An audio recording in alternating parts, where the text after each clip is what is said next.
أشهد أن لا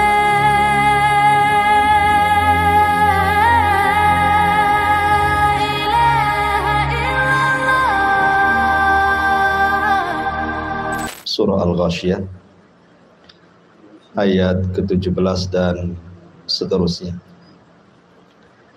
A'udzubillahi minasyaitonirrajim. Bismillahirrahmanirrahim. Afala yanzuruna ilal ibili kaifa khuliqat. Maka tidaklah mereka memperhatikan bagaimana unta diciptakan. Malam ini satu ayat saja ya, karena pembahasannya panjang seputar unta ini. Kita tahu bahwa surah Al-Ghasyiyah ini ketika sampai ke telinga orang-orang kafir Quraisy, mereka memperolok-olok tentang ayat ini, khususnya ketika Allah Subhanahu wa taala berfirman sururun marfu'ah, dipan-dipan yang ditinggikan. Sebagian ahli tafsir mengatakan bahwa dipan ahli sorga itu sangat tinggi,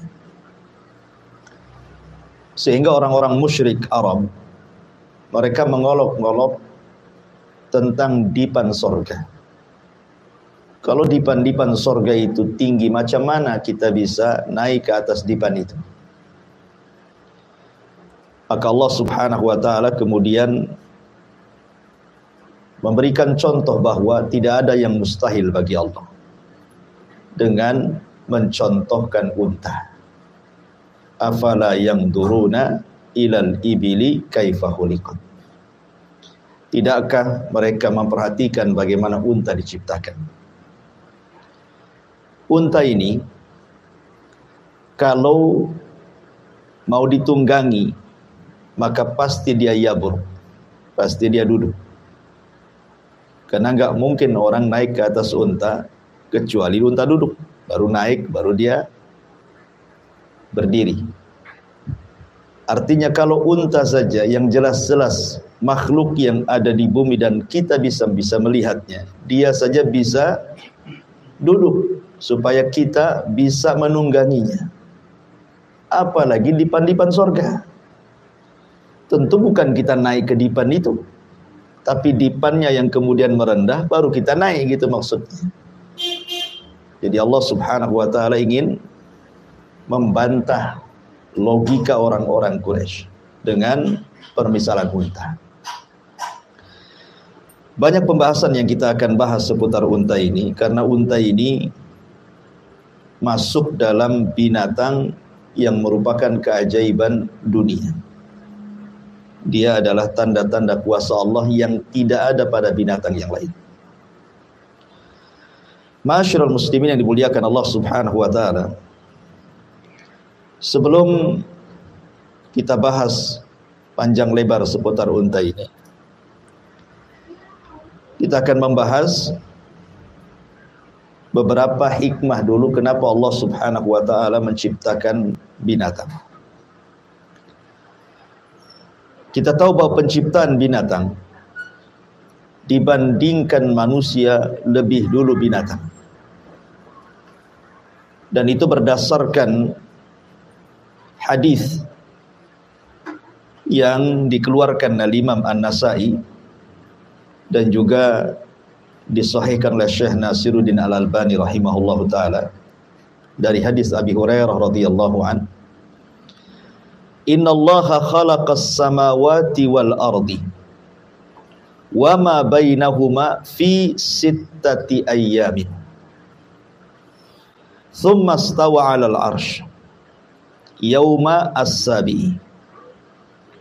Wa khalaqat turbah wa khalaqat turbata yaumas sabti. Wal jibala yaumal ahadi. Wasyajara yaumal itsnaini. Wasyarra yaumal thulatha. Wan nura yaumal arbi'ah. Wad dawab yaumal khamis. Wa Adam yaumal jum'ati fi akhiri sa'atin minan nahar ba'dal asri. Khalaqahu min adimil ardi bi ahmariha wa aswadiha wa tayyibiha wa khabithiha. Min ajli dhalik ja'alallahu min Adam at-tayyib wal khabith. Kata Nabi SAW, ketika Allah menciptakan langit dan bumi dan makhluk di antara keduanya, itu dalam tempo 6 hari. Kemudian Allah pun naik ke atas arasy-Nya pada hari ketujuhnya. Allah Subhanahu wa ta'ala menciptakan tanah di hari Sabtu. Kemudian menciptakan gunung di hari Ahad. Kemudian menciptakan segala pepohonan di hari Senin. Kemudian menciptakan keburukan di hari Selasa. Kemudian menciptakan cahaya di hari Rabu. Dan menciptakan binatang di hari Kamis, dan menciptakan Adam di hari Jumat. Kapan? Setelah asar, antara asar ke malam. Allah menciptakan Adam dari adimil ardi, permukaan bumi, tanah yang ada di permukaan bumi, dengan tanah merahnya, tanah hitamnya, tanah baiknya, tanah tidak baiknya. Sebab itulah keturunannya mengikuti sifat-sifat tanah. Di sini Rasul sallallahu alaihi wasallam mengatakan Allah menciptakan binatang di hari Kamis dan menciptakan Adam di hari Jumat, menunjukkan bahwa binatang lebih dulu diciptakan dibandingkan manusia. Ma'asyiral muslimin yang dimuliakan Allah Subhanahu wa taala. Adapun hikmahnya kenapa Allah menciptakan binatang, saya sebutkan beberapa ayat dalam Al-Quran. Pertama, surah An-Nahl. Allah Subhanahu wa ta'ala berfirman dalam surah An-Nahl ayat 6-8. Allah mengatakan, wal an'am khalaqaha lakum fiha dif'un wa manafi'un wa minha ta'kulun. Dia telah menciptakan hewan ternak untuk kalian. Pada hewan ternak itu ada bulu yang akan menghangatkan dan berbagai manfaat, serta sebagian dagingnya kamu makan.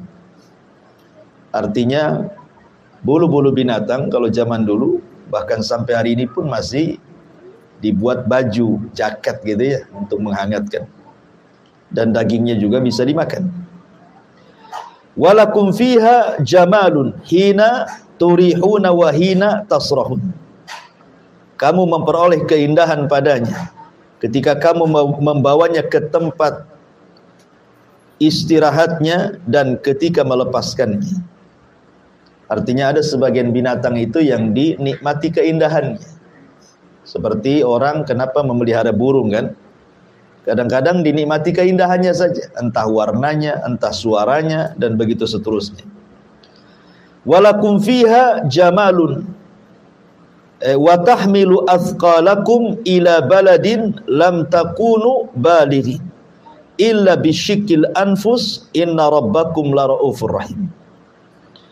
Ia mengangkut beban-bebanmu ke sebuah negeri yang kamu tidak sanggup mencapainya kecuali dengan susah payah. Sesungguhnya Tuhanmu Maha Pengasih lagi Maha Penyayang. Karena di zaman dulu kan belum ada mobil, belum ada kereta, belum ada kargo. Ya, mereka mengangkut barang di atas binatang, di atas unta, di atas bigol, di atas keledai, dan begitu seterusnya gitu. Wal khayla wal bighala wal hamira litarkabuha wa zina wa yakhluqu ma la ta'lamun. Dan dia telah menciptakan kuda, bagal ataupun keledai untuk kalian tunggangi. Jadi hikmahnya adalah bisa kita tunggangi gitu ya. Karena zaman itu kendaraannya pakai binatang. Yang kamu tidak sanggup mencapai dan menjadi perhiasan. Dan Allah menciptakan apa yang kamu ketahui. Artinya boleh jadi mungkin di bawah bumi ini, di setiap lapisan ada makhluk yang kita tidak tahu Allah ciptakan. Karena Allah mengatakan wa yakhluqu ma la ta'lamun, dan Allah menciptakan hal-hal yang kalian tidak tahu. Boleh jadi di lapisan bumi gitu ya, ada hewan-hewan yang kita tidak tahu, yang Allah Subhanahu wa taala ciptakan. Kemudian juga dalam surah An-Nahl ayat 14-nya Allah mengatakan, "Wa huwal ladzi sakharal bahra litakulu minhu lahman tariyan wa tastakhriju minhu hilyatan talbasunaha wa taral fulka muwakhira fihi wa litabtagu min fadlihi wa la'allakum tashkurun." Dan dialah yang menundukkan lautan untukmu agar kamu dapat memakan daging yang sedap, maksudnya ikan. Dan dari lautan itu kamu mengeluarkan perhiasan yang kamu pakai, kamu juga melihat perahu berlayar padanya, dan agar kamu mencari sebagian karunia-Nya dan agar kamu bersyukur. Jadi hewan-hewan bukan hanya hewan darat saja, tapi Allah pun ciptakan hewan laut dengan berbagai macam ikan-ikan, dan kita bisa menikmatinya. Ini dalam surah An-Nahl. Kemudian dalam surah Yasin, Allah Subhanahu wa taala mengatakan, "Awalam yarau anna khalaqna lakum mimma amilat aydina an'aman fahum laha malikun." Dan tidaklah mereka melihat bahwa kami telah menciptakan hewan ternak untuk mereka, yaitu sebagian dari apa yang telah kami ciptakan dengan kekuasaan kami, lalu mereka menguasainya. Artinya Allah Subhanahu wa taala tundukkan sebagian binatang kepada kita gitu. Kalau seandainya kita tidak bisa menundukkan binatang, enggak ada orang pelihara ayam, enggak ada orang pelihara kambing, apalagi yang lebih besar lagi sapi gitu ya. Satu sapi ngamuk saja satu desa ada pusing gitu ya. Tapi ada sebagian binatang itu yang ditundukkan oleh Allah. Kemudian Allah mengatakan, wa dzallalnaha lahum faminha rukubuhum wa minha yakulun. Dan kami menundukkan hewan-hewan itu untuk manusia, lalu sebagiannya bisa ditunggangi. Bisa ditunggangi kan itu ya. Coba kalau hewan itu semuanya buas gitu kan susah kita menunggangi. Dan kami ciptakan untuk tunggangan mereka, dan sebagian mereka bisa memakan dari hewan-hewan itu. Kalimat wadzallalnahum, dan kami tundukkan. Ya. Tidak ada hewan seperti tunduknya unta kepada pemiliknya, ikhwan. Walaupun pemiliknya anak kecil. Padahal unta itu kan besar tuh. Ya. Walaupun masih anak-anak, anggaplah 5 tahun, 6 tahun. Kalau unta itu tahu dia pemiliknya, maka dia akan tunduk. Duduk, berdiri, jalan-jalan. Ya. Luar biasa. Bagaimana Allah tundukkan unta kepada pemiliknya. Walahum fiha manafi'u wa masyaribu afala yashkurun. Dan mereka memperoleh bagian manfaat dan minuman dari binatang tersebut, maka mengapa kalian tidak bersyukur? Dan banyak lagi ayat-ayat yang bicara tentang hikmah diciptakan binatang. Kita masuk pada pembahasan soal unta. Al-Imam Al-Qurtubi rahimahullahu ta'ala, Al-Imam Al-Qurtubi rahimahullahu ta'ala, beliau mengatakan, Al-ibilu ajma' lil manafi min sairil hayawan. Beliau mengatakan bahwa unta itu terkumpul banyak manfaat dibandingkan hewan-hewan yang ada. Kemudian beliau mencontohkan 4 perkara. Hulubatun, wa rukubatun, wa ukulatun, wa hamulatun. Dia mengatakan pertama hulubah, bisa diminum air susunya. Kemudian rukubah, unta itu bisa ditunggangi. Bahkan unta itu bisa diletakkan rumah-rumahan di atasnya. Ya. Dan tidak bisa diletakkan di kuda ataupun sapi, apalagi kambing kan itu ya. Unta bisa. Sehingga karena diletakkan rumah-rumahan di atas unta itu, mau perjalanan dekat mau jauh pun tidak terasa lelah. Ya kan? Kalau naik kuda kan lelah itu ya. Kalau ada rumah-rumahannya bisa nyandar, bisa tidur, bisa apa kan gitu ya. Jadi itulah nikmatnya unta. Kemudian juga ukulah, bisa dimakan. Ya. Kemudian hamulah, bisa digunakan untuk barang-barang angkutan. Karena unta ini satu-satunya binatang, ikhwan, yang kalau diletakkan barang maka dia akan duduk. Ya bro. kemudian antum bisa letakkan banyak barang di atasnya. Ya. Kalau unta memang terlampau berat, artinya over kapasitas, maka dia tahu dia tidak bisa bangun. Ya, dia tidak akan bangun tuh. Kalau over kapasitas tuh dia nggak bisa bangun. Ya. Berarti kalau gitu terlalu berat, bisa dikurangi. Ya kan? Lah unta ini tuh kan punya kaki dan tangan kuat sekali dia. Walaupun barang-barang numpuk di punggung unta itu, tapi dia bisa bangun. Tidak ada binatang yang bisa diletakkan barang seperti unta duduk dulu baru bangun. Nggak ada ceritanya. Sebutkan binatang apa? Nggak ada. Ya. Gajah. Oke lah gajah, duduk dulu dikasih barang berat, nggak bisa bangun. Kecuali unta. Ya kan? Makanya kenapa di sini Allah mengatakan afala yanzuruna ilal ibili kaifa khuliqat. Bagaimana Allah bisa menciptakan binatang sehebat itu? Ya. Ini kata Imam Al-Qurtubi rahimahullahu taala. Ma'asyiral muslimin yang dimuliakan Allah Subhanahu wa taala. Sebelum saya lebih lanjut cerita unta, ada pembahasan yang menarik soal unta ini. Di mana unta ini disebutkan dalam beberapa riwayat, seperti riwayat Bara bin Azib radhiyallahu anhu. Nabi SAW pernah ditanya mengenai solat di tempat istirahatnya unta. Apa kata Nabi SAW? La tusallu fi mabarikil ibil fa innaha minasyayatin.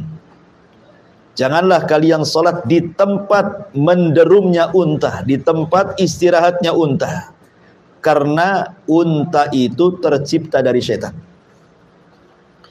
Dalam riwayat yang lain dari hadis Hamzah bin Amr al-Aslami radhiyallahu an, beliau berkata bahwa Nabi SAW bersabda, ala dhahri kulli ba'irin syaitan, fa idza rakibtumuha fasummullaha azza wa jalla. Di setiap punggung unta itu ada syaitan. Jika kalian menungganginya, sebutlah nama Allah padanya. Kemudian riwayat yang lain, Nabi SAW mengatakan dalam hadis Ibnu Majah, fa innaha khuliqat minasyayatin, karena unta itu diciptakan dari setan. Di sini ada polemik ikhwan tentang perselisihan ulama, apakah asal penciptaan unta ini? Karena ada hadis dari Ibnu Majah, fa innaha khuliqat minasyayatin, unta itu diciptakan dari setan. Ya. Di sini jadi polemik para ulama tentang asal penciptaan unta ini. Kalau malaikat asal penciptaannya dari cahaya, kan itu ya. Kalau jin syaitan jelas dari api. Kalau Nabi Adam dari tanah. Lah unta ini disabdakan Rasul, fa innaha khuliqat minasyayatin. Sesungguhnya dia diciptakan dari syaitan. Apakah yang dimaksud unta itu diciptakan dari syaitan? Menurut jumhurul ulama, menurut mayoritas para ulama, diantaranya pendapat Imam Syafi'i dalam kitab Al-Um, ya, mengatakan bahwa asal penciptaan unta itu dari api. Sebagaimana jin asal penciptaannya dari api, maka unta pun sama. Maksudnya asal penciptaannya ya, seperti Adam asal penciptaannya dari tanah, tapi kan anak turunannya bukan dari tanah kan itu ya. Kita bicara asal penciptaan. Ya. Lah di sini Imam Syafi'i rahimahullahu taala mengatakan dalam kitab Al-Um, berdalil dengan hadis dari Abdullah ibn Mughaffal dari Nabi SAW, idza adraktumus salata wa antum fi murahil ghanami fasallu fiha. Kalau kalian mendapati salat, kemudian kalian salat di tempat istirahatnya kambing, salatlah di situ. Fa innaha sakinah wa barakah, karena tempat kambing itu tenang dan ada berkahnya. Wa idza adraktumus salata wa antum fi a'tanil ibili fakhruju minha fasallu fa innaha jinnun min jinnin khuliqat. Kalau kalian datang waktu sholat dan kalian sedang di tempat istirahatnya unta, maka keluar dari situ. Jangan sholat di situ. Fa innaha jinnun, karena sesungguhnya unta itu adalah jin dari jin yang diciptakan. Ala tarawnaha idza nafarat, karena kalau seandainya engkau melihat, dikhawatirkan dia akan menyerang kamu. Ya. Dari hadis ini Imam Syafi'i rahimahullah telah berpendapat, dan ini pendapat mayoritas ulama, mengatakan bahwa asal penciptaan unta itu dari syaitan. Asal penciptaan unta itu dari syaitan. Terjadi silang pendapat, maksudnya dari syaitan itu apa? Ada yang mengatakan bahwa innaha khuliqat min jinsin khuliqat minhu syayatin. Jadi dia diciptakan dari satu jenis yang diciptakan padanya syaitan. Ada juga yang mengatakan bahwa tidak, dia adalah perkawinan dari binatang, jenis binatang yang ada di tengah-tengah manusia dan binatang dari kalangan jin, kawin. Ya. Jadi binatang yang ada pada manusia kawin dengan binatang yang ada dari kalangan jin, lahirlah unta. Gitu maksudnya. Jadi apa perpaduannya? Ya. Ini juga satu pendapat. Ya. Ada juga yang mengatakan bahwa anna khuliqat min asliha min narin. Memang dia diciptakan asalnya dari api.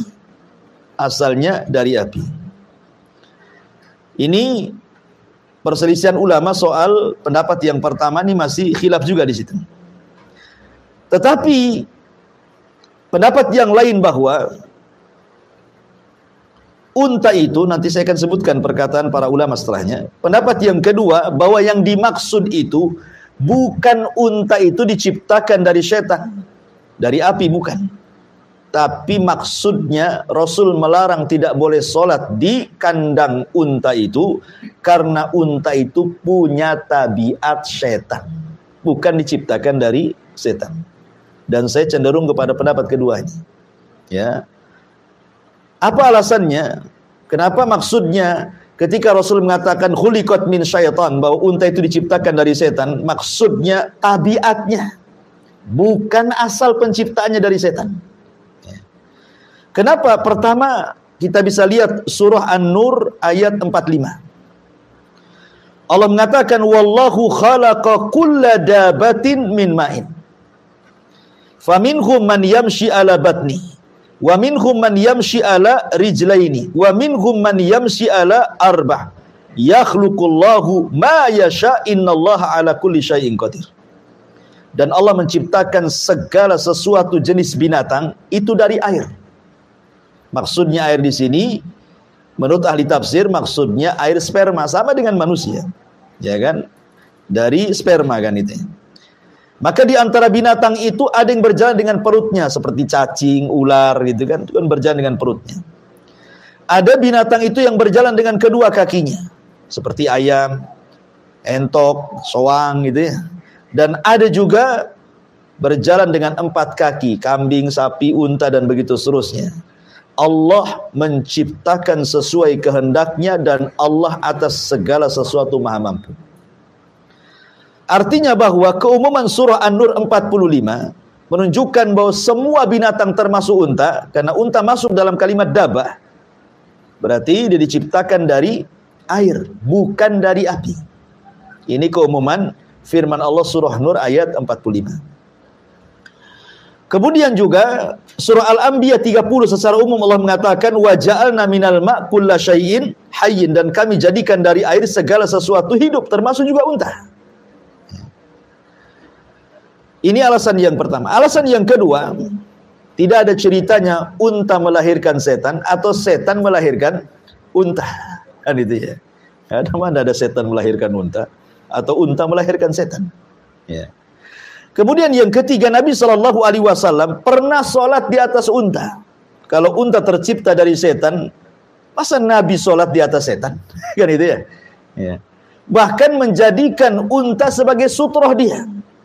Masa kemudian setan jadi sutroh, penghalang ketika dia sholat? Dan itu disebutkan dalam beberapa riwayat. Contohnya adalah riwayat dari Abdullah ibn Umar radhiyallahu anhuma. Apa kata Abdullah ibn Umar radhiyallahu anhuma? Dia mengatakan bahwa dia pernah sholat di atas unta.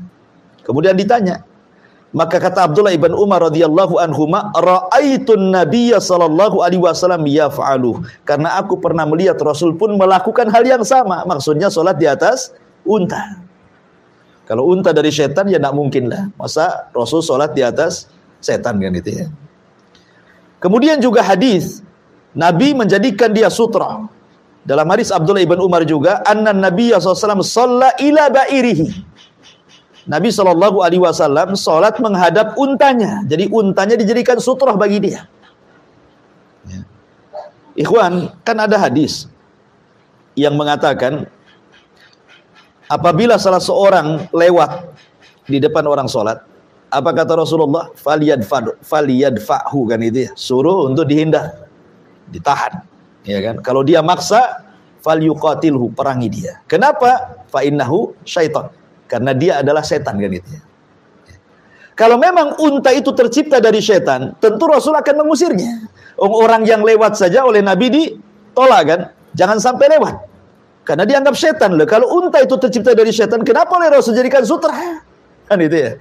Nah, ini juga bantahan bahwa maksudnya di sini bukan tercipta dari setan, tetapi maksudnya tabiatnya tabiat syaitan. Nanti saya akan ceritakan seperti apa tabiat syaitan itu. Kemudian juga Nabi SAW pernah khutbah di atas unta. Khutbah di atas unta dia. Ketika Nabi SAW hajjatul wada, haji wada. Ketika itu Nabi SAW duduk di atas untanya, kemudian sahabat memegang tali kekangnya unta. Kemudian Nabi SAW bersabda tentang, tahukah kamu apa hari ini, apa bulan ini, apa negeri ini? Sahabat mengatakan jangan-jangan Rasul mau mengganti hari, tempat, dan bulan. Kemudian Rasul mengatakan, bukankah ini hari Jumat?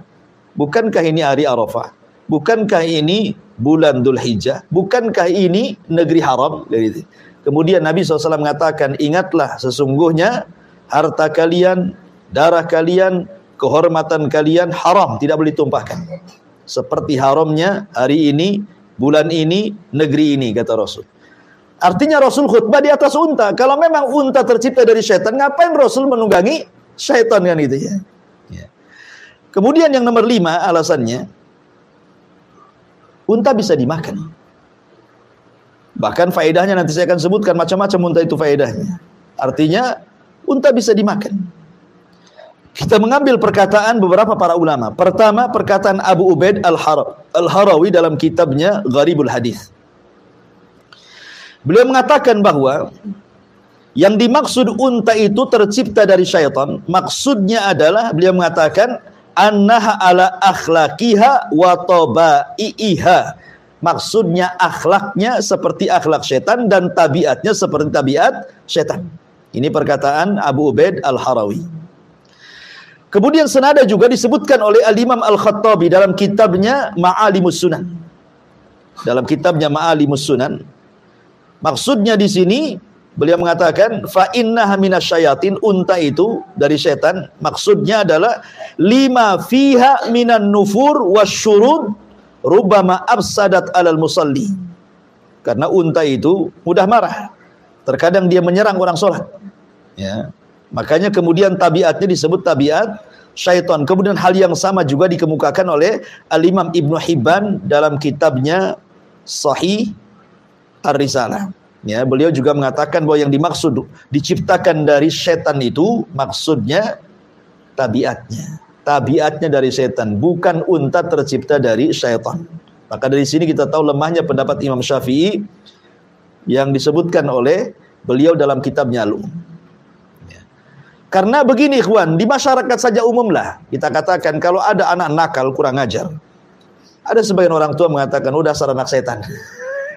Apa anak itu disebut setan kan? Tercipta dari setan kan tidak. Tabiatnya saking nakalnya, ada orang yang kemudian mengatakan udah dasar anak setan. Kan itu ya, kan ada di masyarakat. Bukan anak itu setan, bukan. Tapi tabiatnya tabiat setan. Sama dengan ketika Nabi SAW menceritakan tentang kalbul aswad mina syaitan. Anjing hitam itu dari setan. Bukan berarti anjing yang berwarna hitam itu katakan setan, tidak. Ya. Maksudnya adalah kebanyakan setan itu menjelma Binatang itu salah satunya adalah menjelma anjing yang berwarna hitam. Makanya tabiat anjing yang berwarna hitam itu akan berbeda tabiatnya dengan anjing-anjing yang berwarna selain hitam. Jadi dia punya tabiat sendiri tuh, anjing hitam itu. Karena setan itu paling banyak menyerupai itu dengan anjing hitam. Jadi maksudnya tabiatnya ya akan berbeda dengan warna-warna anjing selain anjing hitam. Jadi intinya bahwa ya pendapat yang mengatakan bahwa unta tercipta dari syaitan, dari jin itu tidak benar. Tapi yang benar artinya bahwa unta itu memiliki tabiat syaitan. Saya contohkan beberapa kasus. Ya. Ada seorang saya bercerita, unta ini tabiatnya adalah hikd. Hikdun itu artinya orangnya pendendam, ya, pendengki. Itulah unta. Makanya orang Arab, kalau ada orang yang suka pendendam dan dengki, maka akan disebutkan kamu itu lebih dengki dibandingkan unta. Jadi orang Arab itu suka ngomong gitu. Ya, kalau ada orang suka pendendam, suka pendengki, maka orang Arab akan mengatakan dendammu, dengkimu itu lebih parah dibandingkan dengkinya unta. Seperti itu mereka mengatakan. Ya, karena memang unta seperti itu. Jadi ada seorang syekh bercerita. Jadi ada kasus di pasar unta itu di Arab Saudi sana. Ya. Jadi ada orang yang kemudian menyakiti anak unta, disembelih anak unta itu, dan ketahuan oleh orang tuanya, oleh bapak atau ibunya unta itu. Kemudian unta ini punya ingatan kuat, ikhwan. Dia bisa menghafal siapa yang menyakitinya. Unta itu satu-satunya binatang punya hafalan kuat. Walaupun antum nggak ketemu 5-10 tahun, tetap dia masih tahu siapa antum. Kalau pernah menyakiti dia. Ya. Jadi ketika anaknya disembelih itu di depan induknya, jadi oleh induknya itu diikuti tuh kemana orang itu. Jadi ketika sudah tahu tempatnya, tidak langsung diserang. Subhanallah ya, punya taktik juga unta ini. Ya. Dia nunggu malam hari. Ya, dia nunggu malam hari, nunggu dia tidur. Ketika dia tidur di dalam tendanya itu, langsung disamperi. Kemudian ditunjang sama unta itu sampai mati. Saya bayangkan ya. Itulah unta. Ya, unta itu pendendam dia, pendengki. Kalau dia disakiti, maka dia tidak akan lupa kepada orang yang menyakitinya. Bukan hanya itu saja, dia pun pencemburu. Unta itu cemburu berat. Sampai-sampai dijelaskan atau ada yang seorang syekh menceritakan di kampung Tabuk ya ceritanya. Jadi ada orang punya unta mau diperah gitu ceritanya. Jadi unta betinanya itu mau diperah susunya. Jadi oleh si jantan itu ketahuan. Cemburu dia. Coba bayangkan ya. Unta cemburu sama orang. Padahal nggak mungkin orang naksir unta kan itu. Dia hanya ingin mengambil air susunya saja. Tapi sama unta jantan itu, dia tidak mau unta betinanya ada orang yang mendekati. Jadi ada waktu-waktunya unta itu cemburu. Akhirnya kemudian setelah orang ini memerah air susunya, itu dikejar itu. Sampai kena, ditunjang, sampai mati. Subhanallah. Ya. Demikianlah kecemburuan unta jantan kepada unta betina. Unta masih enak cemburu. Ada juga manusia tak cemburu. Istrinya dibonceng tukang ojek ya biasa. Istrinya ke pasar buka aurat diganggu orang ya biasa slow-slow saja. Ya, sama dengan cerita siapa? Al-Aziz ketika istrinya merayu Nabi Yusuf. Sudah jelas bahwa Zulaiha yang salah, yang menggoda Nabi Yusuf. Ada saksinya. Ya. Dan Aziz juga tahu suaminya. Dia suruh mengatakan kepada istrinya, sudahlah, sebaiknya kau bertobat saja. Nggak ada reaksi apa-apa. Biar Yusuf dipenjarakan. Gitu. Bayangkan. Mana kecemburuannya nggak ada gitu. Unta saja masih cemburu. Ya itu kan salah satu tabiat yang kadang-kadang di manusia nggak ada, di unta ada. Ya, pencemburu berat kepada betinanya itu ya. Tapi ma'asyiral muslimin yang dimuliakan Allah Subhanahu wa taala. Kemudian pembahasan selanjutnya baru kita masuk tentang keajaiban unta. Ikhwan, kenapa unta dijadikan oleh Allah Subhanahu wa taala sebagai tanda dari tanda-tanda kuasa Allah? Di dalam Al-Qur'an nama unta itu disebutkan banyak, dan ingat dalam kaidah tafsir bahwa seperti umpamanya surat Al-Fatihah. Surat Al-Fatihah itu kan banyak namanya.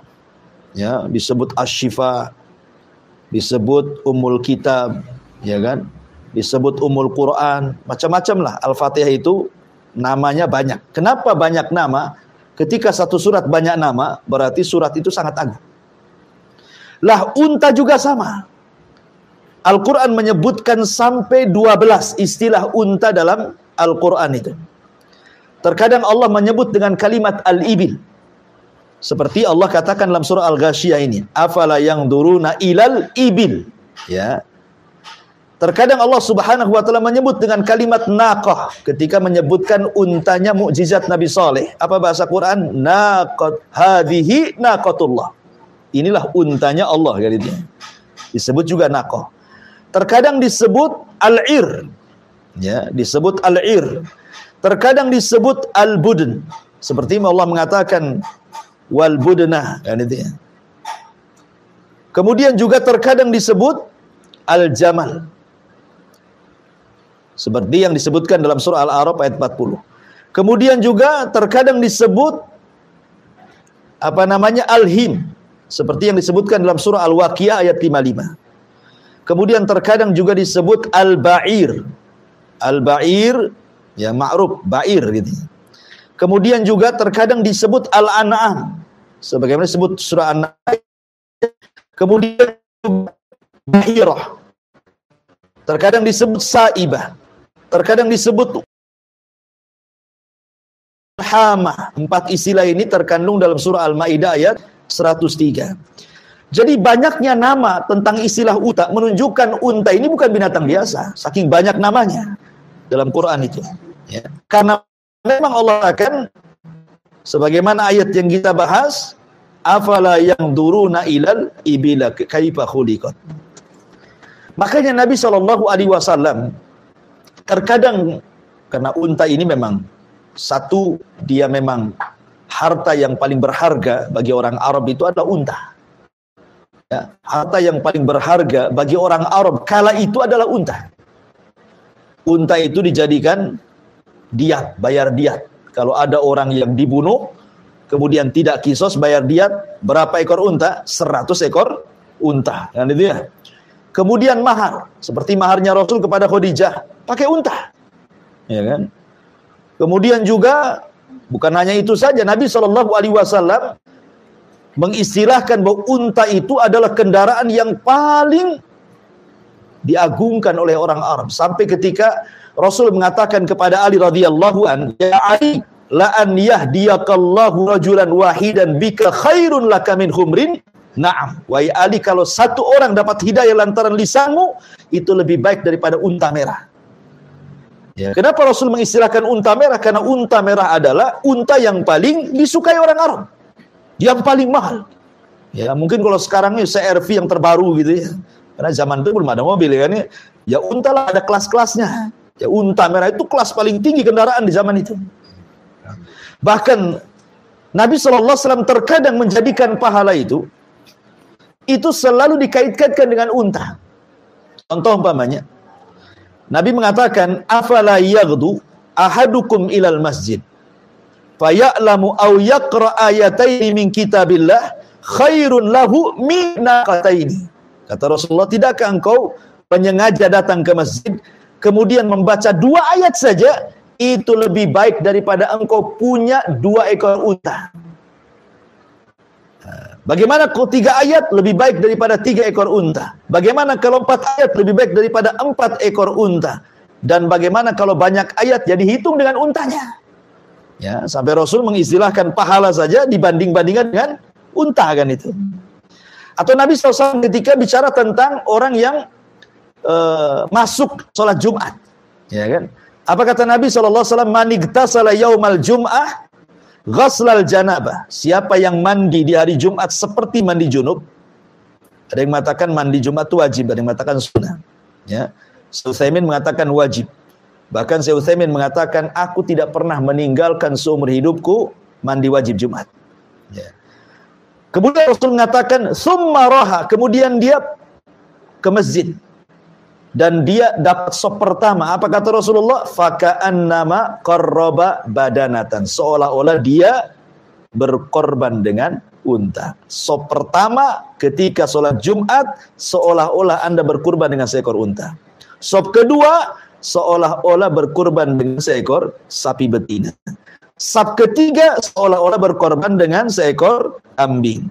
Kemudian sab keempat seolah-olah berkorban dengan ayam. Sab kelima seolah-olah berkorban dengan telur ayam. Sab keenam, ketujuh tai ayam semuanya. Sudah nggak ada lagi kan? Ya sampai 5 saja, sampai ke telur ayam saja. Ya artinya sudah dapat tainya sampai ke belakang kan. Nah, jadi lihat bagaimana Rasul mengurut tingkatan pertama korban unta. Jadi dikait-kaitkan dengan pahala. Kemudian juga contoh yang lain umpamanya, Nabi SAW mengatakan la tasubul ibila, jangan kalian tak unta. Inna fiha ruku'ud dami wa mahrul karima. Jangan kau celah unta, karena unta bisa untuk membayar diat dan bisa untuk membayar mahar, kata Rasul. Sampai dilarang kita mencela unta. Ya. Bahkan Nabi SAW juga mengatakan di dalam hadis yang lain, ketika Nabi SAW bicara tentang wanita-wanita terbaik di zaman itu, apa kata Rasulullah? Khairun nisa rakibnal ibila. Sebaik-baik perempuan di zaman itu adalah perempuan yang nunggang unta. Sehingga mengistilahkan wanita terbaik dengan menunggang unta. Nah, bahkan Nabi SAW pernah suatu ketika dicegat unta. Jadi ketika Rasul itu disebutkan dalam Musnad Imam Ahmad dari Anas bin Malik radhiyallahu an, ketika Nabi SAW sedang berjalan-jalan tuh di ganggang kota Madinah, nampak pula unta. Dikejar Rasul sama Anas tuh. Ketika sudah kemudian unta itu membalap Rasul dan lebih dulu tiba-tiba menghadang Rasul, tiba-tiba sujud. Rasul turunlah. Rupanya unta itu sedang menangis. Diusaplah tangisan unta itu. Entah ngomong apa Rasul dengan unta itu. Tiba-tiba Rasul kemudian berdiri memanggil-manggil orang Ansor. Siapa pemilik unta ini? Gitu.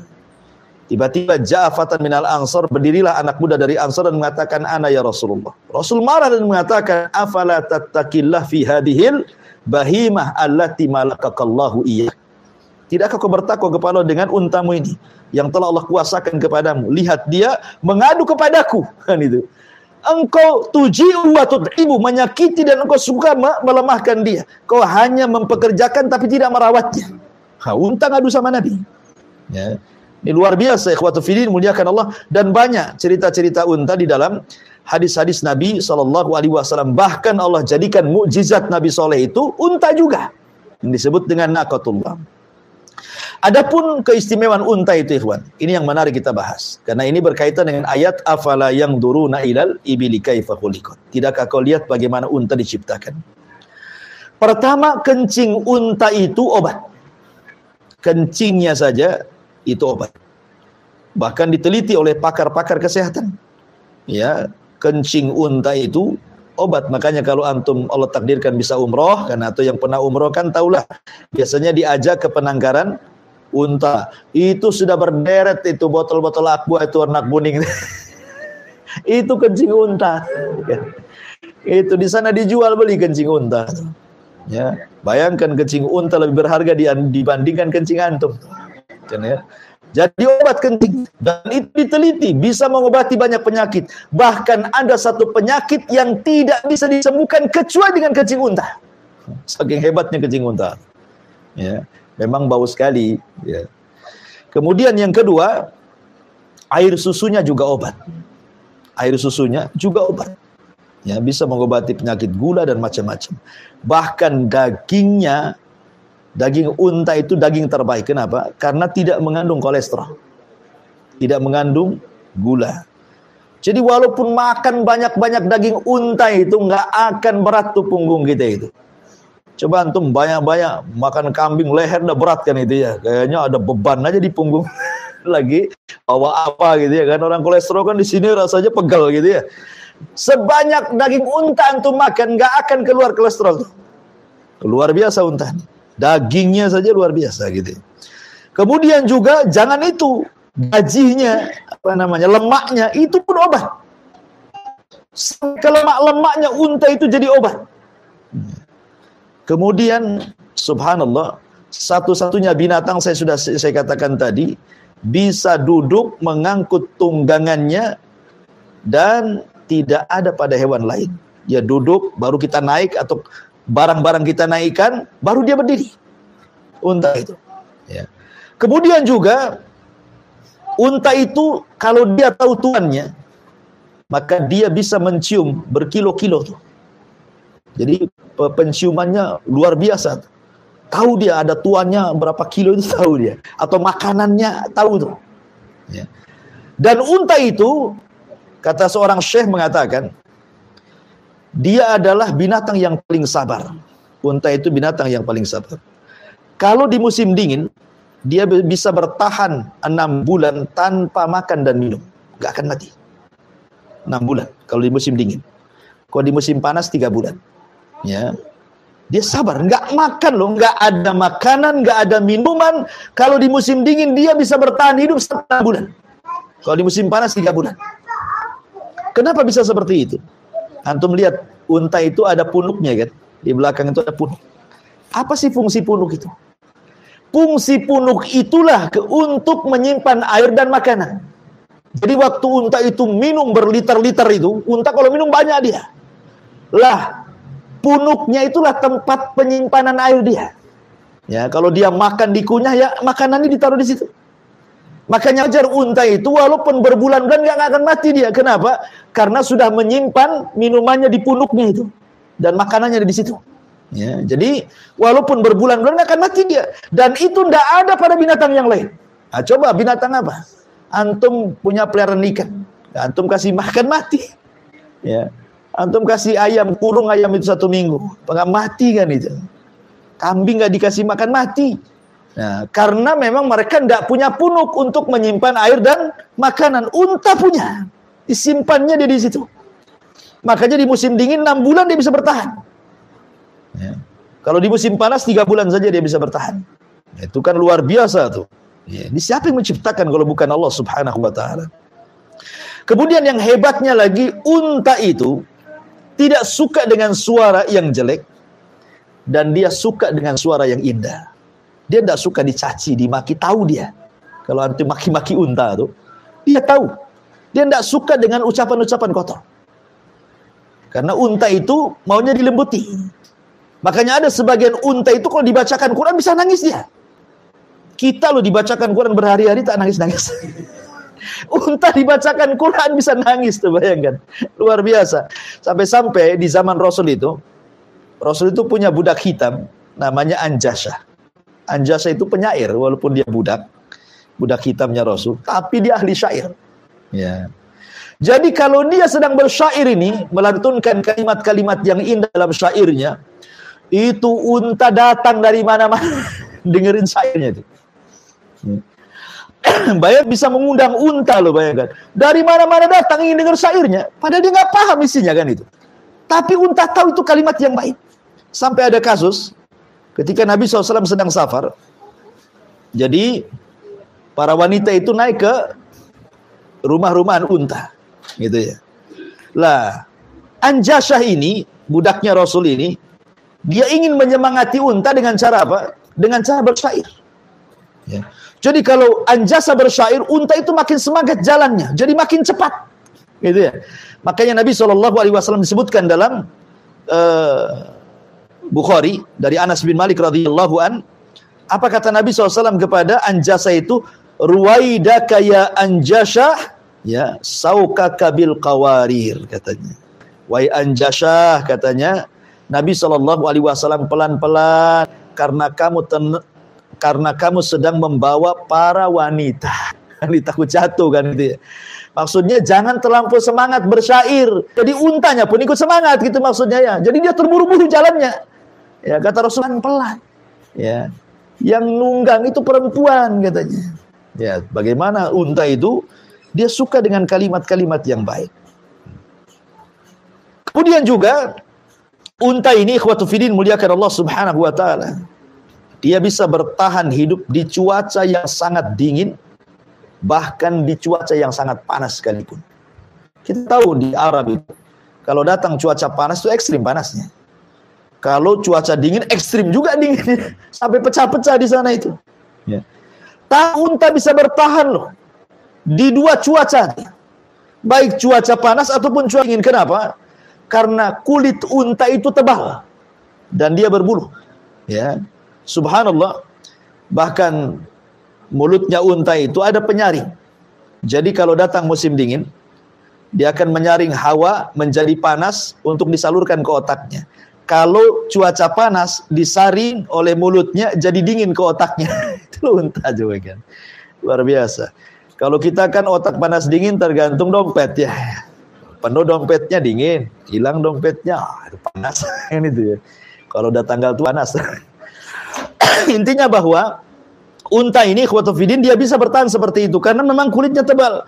Sehingga itu bisa untuk melindungi dari binatang. Entah dari semut yang gigit gitu ya. Entah dari binatang-binatang yang gigitnya akan terasa.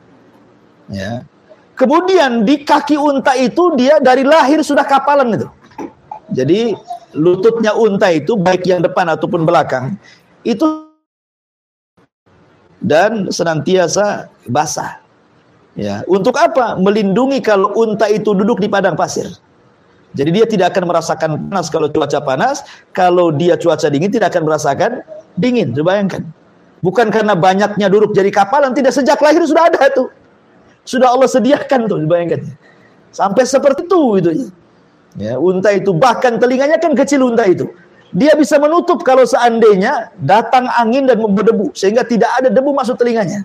Bahkan matanya bisa melihat ketika ada debu. Coba bayangkan, kita ada debu aja, langsung kita tutup mata. Tapi unta dia bisa lihat, nggak kelilipan tuh hebatnya unta. Ini namanya padang pasir, ya kan? Terhempas anginnya di mana-mana ada debunya kan? Tapi dia bisa memandang saat angin debu tuh. Siapa yang menciptakan binatang seperti ini coba? Kalau bukan karena Allah Subhanahu wa taala. Makanya Allah mengatakan afala yanzuruna ilal ibli kaifa khuliqat. Ma'asyiral muslimin yang dimuliakan Allah Azza wa Jalla. Kemudian juga saya sudah katakan tadi, unta bisa diletakkan rumah-rumah kecil-kecil satu kamar lah di atas punggungnya. Sehingga kita bisa safar dengan nyaman. Ya kan, bisa dengan duduk, bisa dengan baring gitu. Dan lebih hebatnya, unta itu bisa jadi Google Map. Antum tahu Google Map? Ya. Kalau antum cari alamat sekarang kan pakai Google Map nih. Ya, nanti akan sampai ke tujuan. Unta itu di zaman itu jadi Google Map. Itu disebutkan oleh Imam Ar-Razi dalam tafsirnya. Jadi Imam Ar-Razi menceritakan tentang dirinya. Suatu ketika dia safar bersama jamaahnya. Imam Ar-Razi ini dalam tafsirnya menceritakan, dia sedang safar bersama jamaahnya. Akhirnya kesasar di tengah padang pasir.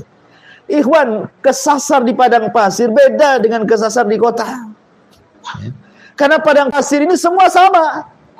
Gundukannya sama, warna pasirnya sama. Jadi kalau kita melihat padang pasir itu seolah-olah tanpa tepi kan gitu. Ini kemana arahnya ini? Barat kah, timur kah? Nggak tahu kalau orang kesat ke padang pasir itu jarang selamat tuh. Jadi kata Imam Razi, dia teringat dengan firman Allah, afala yanzuruna ilal ibili kaifa khuliqat. Tidakkah kau lihat bagaimana unta diciptakan? Akhirnya salah satu untanya kemudian disuruh jalan paling depan. Ya. Kemudian mereka semuanya mengikuti di balik unta itu, di belakang unta.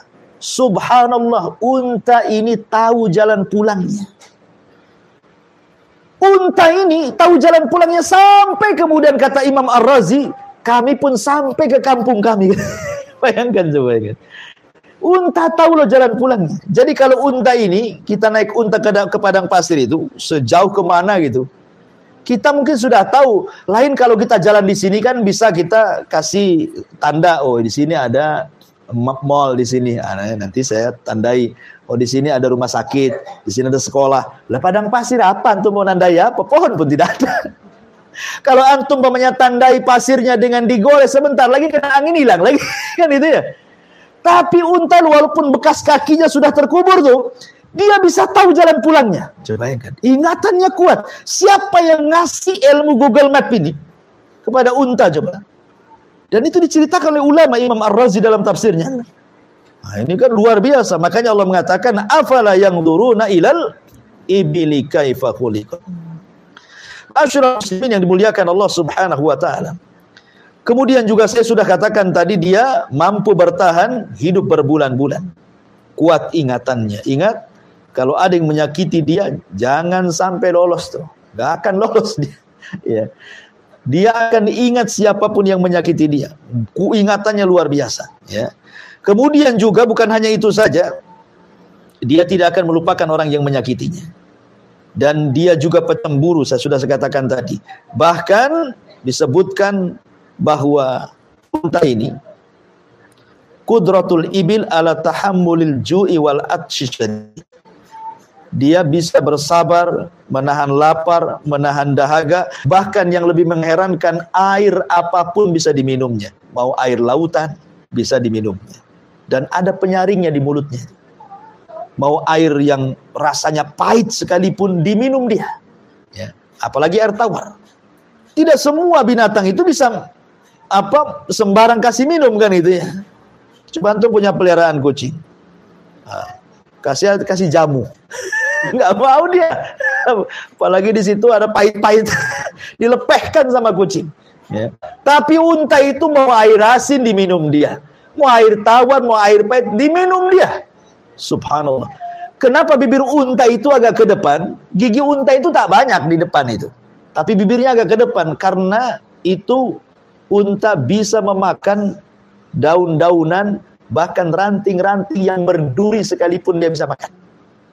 Hebat coba. Ya. Bayangkan ranting berduri bisa dia makan. Bidara itu penuh duri itu rantingnya.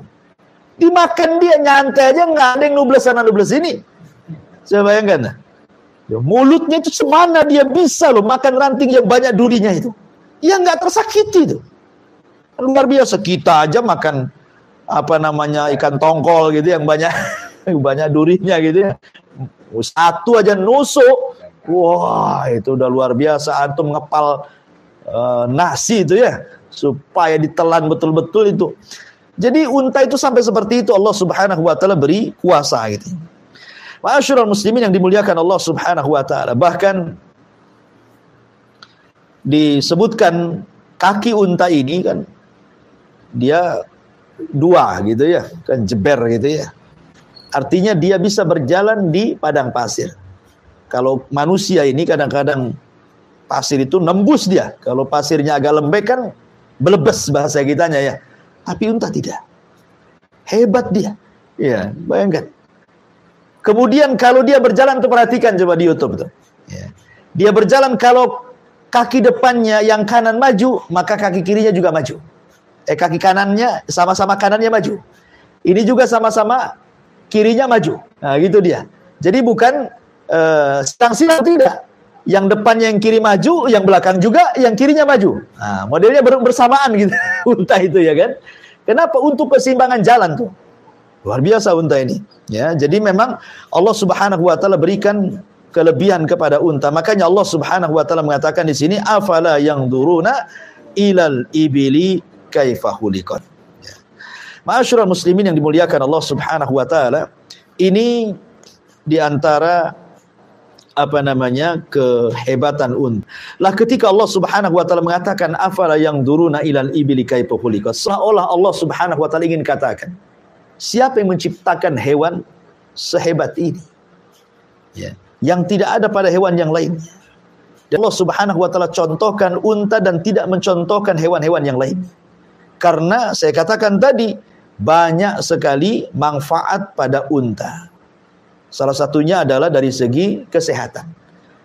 Karena orang-orang Arab itu sampai hari ini, orang-orang kayanya sekalipun orang-orang Arab itu, mereka suka, kalau bahasa kitanya mungkin pelesiran atau mungkin ya rekreasi gitu ya. Ya, wisata. Itu mereka suka di padang pasir. Ya orang-orang Arab itu mereka datang ke padang pasir, nanti buat-buat tenda, nanti main-main sama unta. Begitu orang Arab tuh. Ya, kalau antum kan enggak, kesenangan keluarga antum paling ke mall. Kalau kita kan ke mall, ya ke istri antum senang tuh. Ya ke pasar itu senang itu ya. Kalau orang Arab ke padang pasir dia, ya jadi wisatanya ke padang pasir, main sama unta. Ya, kalau kita kan takut ke padang pasir itu. Nyasar nanti di sana. Ya. Kita lebih suka ke mall daripada padang pasir ya.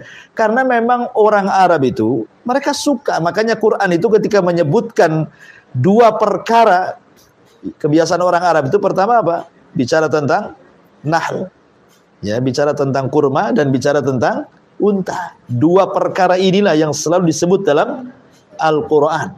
Kalau tidak bicara kurma, bicara unta. Ya di Arab kan begitu. Makanya orang-orang umroh itu biasanya mereka harus foto selfie dengan unta dulu untuk menunjukkan berusaha sampai di Arab kan gitu ya.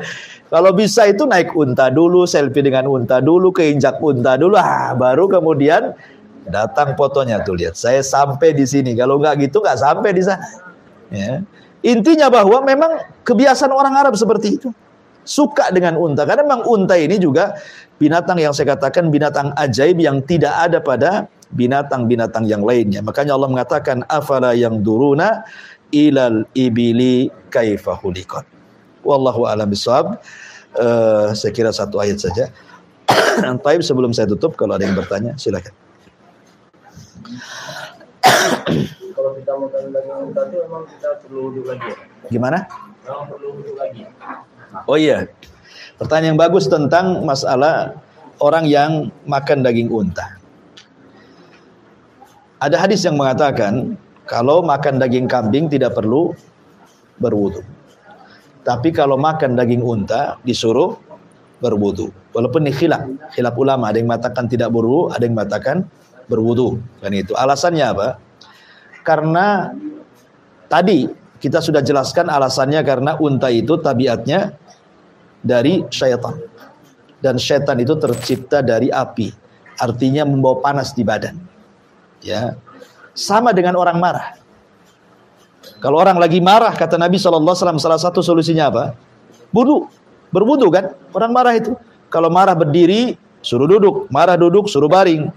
Masih juga marah, wudu, kata Rasul. Kenapa? Karena marah dari setan, dan setan dari api, dan api bisa dipadamkan dengan air. Sama juga dengan orang yang makan daging unta. Ya, orang yang makan daging unta, karena unta itu panas, dan karena setan itu tercipta dari api itu panas, dan bisa diredam dengan air. Makanya disyariatkan orang yang makan daging unta untuk berwudu kembali. Untuk tajdidul wudu, memperbaharui wudu. Ya.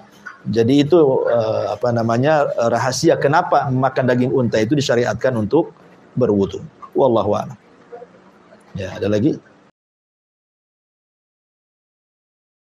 Assalamualaikum Ustaz, kalau orang suka makan daging unta, jangan-jangan nanti tabiatnya seperti setan. Enggak. Orang Arab tuh paling suka makan daging unta. Saya pun waktu sekolah di sana sering makan daging unta. Ya enggak mungkin juga saya jadi setan. Kan itu enggak. Ini kan cerita tabiat setan. Tabiat unta itu ada tabiat-tabiat. Kan tadi juga ada tabiat yang positif, ada tabiat yang negatif kan itu. Lah yang negatif inilah yang itu tabiat-tabiat setan tadi. Bukan berarti kalau makan daging unta kemudian jadi setan, enggak, ya. Jadi Anda salah paham yang nanya ini, ya. Bahkan daging unta itu terbaik. Kalau Anda makan daging kambing banyak-banyak, kolesterol, darah tinggi, stroke, mati kan itu. Anda makan daging unta nggak akan gemuk, nggak akan kolesterol, nggak akan darah tinggi. Memang begitu. Daging unta itu sehat sekali. Ya, jadi dari segi kesehatan bagus, dan dari segi apapun bagus. Kencing-kencingnya juga jadi obat. Wallahu a'lam.